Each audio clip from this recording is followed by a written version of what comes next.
നാം എപ്പോഴും നമ്മെക്കാളും ഉയർന്നവരെ വീക്ഷിക്കുന്നു, അവരുടെ ജീവിതത്തെ വിശകലനം ചെയ്യുന്നു. എന്നിട്ട് സ്വയം ഒരു ഹീന വ്യക്തിയാണെന്ന് കരുതുന്നു. ഇയാളുടെ പക്കൽ എത്രത്തോളം ധനമുണ്ട്, ഇയാൾക്ക് എത്ര കരുത്തുണ്ട്.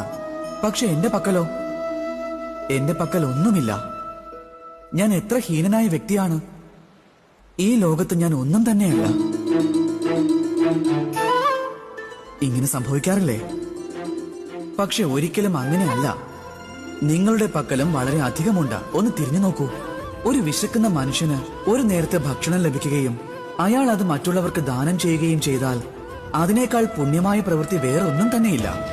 അതുകൊണ്ട് മനസ്സിൽ എപ്പോഴെങ്കിലും ഹീനഭാവം ഉണർന്നാൽ സ്വന്തം മനസ്സിലേക്ക് നോക്കൂ, സ്വയം വിശകലനം ചെയ്യൂ. അപ്പോൾ നിങ്ങൾക്ക് വിശ്വാസമാകും ഈ ലോകത്ത് നിങ്ങൾ ഒന്നും തന്നെ അല്ലെന്ന് കരുതുന്ന അതേ സമയത്ത് തന്നെ കുറച്ചു പേർക്കെങ്കിലും ഈ ലോകം തന്നെ നിങ്ങളായിരിക്കുമെന്ന്. അതുകൊണ്ട് ഏതാണോ നിങ്ങളുടെ ലോകം അതിൽ സന്തോഷത്തോടെ ഇരിക്കാൻ ശ്രമിക്കൂ. രാധേ രാധേ.